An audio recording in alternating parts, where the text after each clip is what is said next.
Hello friends, welcome to my channel once again. Friends, जैसे कि मैंने अपनी पिछले वीडियो में फ्लावर के बारे में अच्छे से पढ़ाया था, तो आज का जो मेरा टॉपिक है वो है स्टेम के बारे में, यानी तना के बारे में। तो पौधे के दूसरे भाग यानी तना के बारे में आइए शुरू करते पढ़ना। किसी भी पौधे का तना अक्ष का ऊपरी भाग होता है।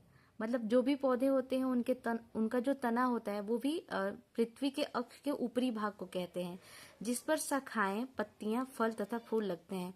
मतलब जिस पे फल, फूल, पत्तियां, शाखाएं आदि लगी होती हैं उन्हें तना कहते हैं। ठीक है। प्रायः तना अंकुरित बीज के भ्रूण के प्रांकुर को समझाने के लिए मैं आपको एक पिक्चर मतलब एक ड्रॉ किया हुआ है मैंने रफली, उसके थ्रू समझा रही हूँ। जब कोई भी बीज अंकुरित होता है फ्रेंड्स, तो जो ऊपर का भाग होता है उसमें दो हिस्से हो जाते हैं। तो ऊपर के भाग को प्रांकुर कहते हैं, जो छोटी सी कली जैसी संरचना निकलेगी यहाँ से, और एक नीचे की तरफ निकलती है जिसे मूलांकुर कहते हैं। तो जो प्रांकुर होता है वो फोटोट्रॉपिक होता है, मतलब वो प्रकाश संश्लेषण की ओर आकर्षित होता है, और मूलांकुर जो होता है वो नेगेटिव फोटोट्रॉपिक या ये कह सकते हैं कि जियोट्रॉपिक होता है, जो ग्रेविटी की तरह नीचे की तरफ जाता है। मतलब ये फोटोसिंथेसिस से दूर हटता है। तो ऊपर वाले भाग को प्रांकुर और नीचे वाले भाग को मूलांकुर कहेंगे। तो बीज के दो भाग हो गए, जिससे बीज जब उत्पन्न होता है, पौधे के रूप में बढ़ने लगता है, तो दो भागों में बढ़ता है। एक ऊपर की तरफ जाता है जो वायवीय होता है, जिसमें प्रकाश संश्लेषण की क्रियाएं होती हैं, जो फोटोट्रॉपिक नेचर होता है। एक जो होता है जो भूमिगत होने लगता है, नीचे की तरफ जाने लगता है, जो जड़ बनाता है। ठीक है, उसे मूलांकुर कहते हैं। जो पौधे, तना, शाखाएं आदि बनाते हैं उन्हें प्रांकुर कहते हैं। प्रायः तना अंकुरित बीज के भ्रूण के प्रांकुर वाले हिस्से, जो मैंने अभी बताया, जिससे पत्ती, तने का निर्माण होता है, और इसे शिशु पौधा भी कहा जाता है, से विकसित होता है। यानी जो भी स्टेम होता है वो प्रांकुर से विकसित होता है।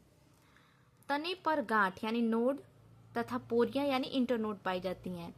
प्रत्येक तने पे इंटरनोड और नोड पाए जाते हैं, वो भी मैं आपको अच्छे से एक्सप्लेन कर दे रही हूँ एक डायग्राम के थ्रू। तो ये रहा फ्रेंड दूसरा डायग्राम।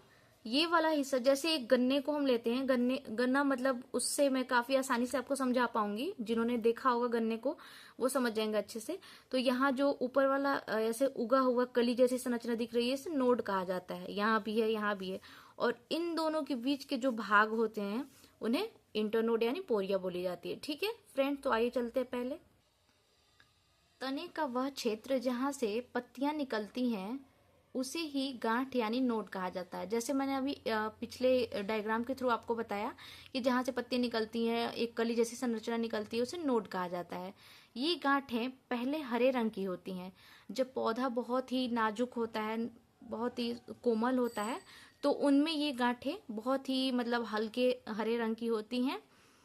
बाद में ये भूरे रंग की तथा कठोर काष्ठीय हो जाती हैं। मतलब ये बहुत गाढ़ी भूरे रंग की और कठोर हो जाती हैं बाद में।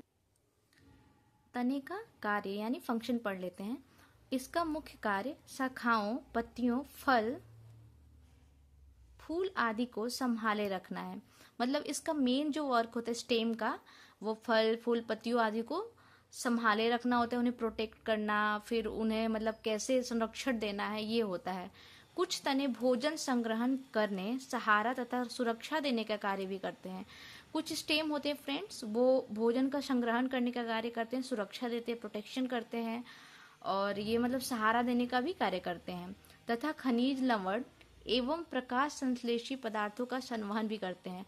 जैसे कि आप जानते हैं कि स्टेम में भी क्लोरोफिल होता है, तो वो भी कुछ पार्ट मतलब प्ले करता होगा फोटोसिंथेसिस में, कुछ उसकी भी भूमिका रहती है। तो वो खनिज, लवण तथा प्रकाश संश्लेषी पदार्थों का भी संवहन करते हैं। तो ये तने का कार्य हो गया और ये तने का परिभाषा हो गया। आइए एक डायग्राम के थ्रू तने के प्रकार के बारे में बताते हैं। जमीन के सापेक्ष उनके स्थान के आधार पर तने तीन प्रकार के होते हैं। अगर हम जमीन के सापेक्ष देखें तो तने तीन प्रकार के होते हैं। तो आइए उनको मैंने ऐसे तीन पार्ट में डिस्क्राइब किया है, काफी अच्छे से समझ आ जाएगा। मैं एक एक करके एक्सप्लेन कर दे रही हूँ। सबसे पहला हम लेते हैं भूमिगत तना यानी अंडरग्राउंड जो स्टेम होता है उसके बारे में। ठीक है, यह जमीन की सतह से रहकर हवाई अंकुर पैदा करते हैं। जो ऊपर की तरफ निकलने वाला जो बीज होता है उसको मतलब जो भाग होता है उसे ये पैदा करते हैं। इनका अधिक भाग नीचे भूमिगत होता है। जैसे हम देख सकते हैं, इसमें एग्जाम्पल हमने दिया है कि आलू, प्याज, अदरक, अरबी, ये मतलब अंडरग्राउंड ज़्यादा होता है स्टेम इसका। जो हम लोग आलू देखते हैं, प्याज देखते हैं, अदरक देखते हैं, अरबी देखते हैं, तो इसमें जड़ तो भूमिगत होता ही है, साथ साथ इसका जो स्टेम वाला पार्ट होता है, जो हम खाते हैं आलू, वो स्टेम का पार्ट होता है। इसमें प्याज देख लेते हैं, जो प्याज हम खाते हैं वो भी स्टेम का ही पार्ट होता है, क्योंकि उसमें जो जड़ें होती है वो सबसे नीचे पतली पतली सी निकली रहती हैं। तो ये भूमिगत तना हो गया, ठीक है। दूसरा हो गया उपवायुमंडलीय तना, ठीक है, semi aerial stem. Semi aerial stem में हम पढ़ेंगे ये जमीन के समानांतर चलते हैं तथा निश्चित अंतराल पर नोड्स पर जड़ देते हैं। मतलब जैसे ये कुछ क्रीपर्स टाइप के प्लांट्स हो गए, उनको बोल सकते हैं हम रनिंग प्लांट्स बोल सकते हैं। जैसे जलकुंभी हो गया, स्ट्रॉबेरी का पौधा हो गया, जो जमीन की सतह के अकॉर्डिंग चलते हैं और साथ साथ नोड्स के नीचे जड़ भी देते हैं अपना। तो कुछ भाग इनका मतलब 80% भाग वायुमंडलीय होता है और कुछ हिस्सा इनका भूमिगत यानी अंडरग्राउंड होता है। तो फिर हम अपने तीसरे भाग के बारे में पढ़ेंगे। जो तीसरा पार्ट होता है वायवीय तना या हवाई तना, ठीक है। नाम से ही काफी स्पष्ट हो जाएगा, एरियल स्टेम। मतलब इसका जो स्टेम का भाग होता है वो वायुमंडल की तरफ होता है, वायवीय भाग में होता है। तो इसको अभी देख लेते हैं। वे जिनका तने का पूरा भाग जमीन के ऊपर हवा में पाया जाता है उसे वायवीय यानी एरियल स्टेम बोलते हैं।